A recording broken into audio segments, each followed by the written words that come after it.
Hello everyone, আসসালামু আলাইকুম। আশা করছি আপনারা সবাই ভালো আছেন, আমিও ভালো আছি আলহামদুলিল্লাহ। আজকে যে বিষয়টি আলোচনা করব সেটি হচ্ছে নাউন চিনিবার উপায়। কিভাবে আমরা একটা শব্দ দেখলে বুঝতে পারবো এই শব্দটি হচ্ছে নাউন। ইংরেজিতে কিছু সাফিক্স আছে যাকে বাংলাতে প্রত্যয় বলে। এগুলো কোনো ওয়ার্ডের শেষে থাকলে সে ওয়ার্ডটি নাউন হবে। তাহলে শুরু করা যাক। যেমন শন, TION শন, যেমন ইনফরমেশন, অ্যাকোমোডেশন। তারপরে SION sion, confusion, conclusion. Ment, management, argument. Ness, kindness, happiness.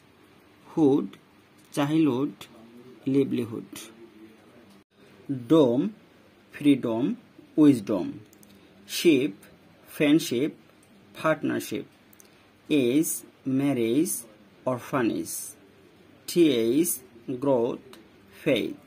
CE, innocence, advice.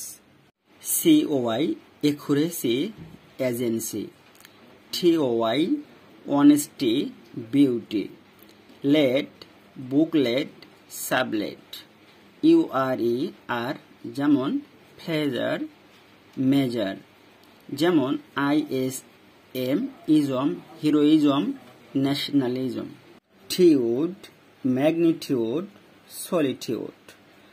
RY, bravery, dispensary. AL, approval, Daniel. MONY, money, matrimony, testimony. Thank you so much for watching my video. Please subscribe my channel.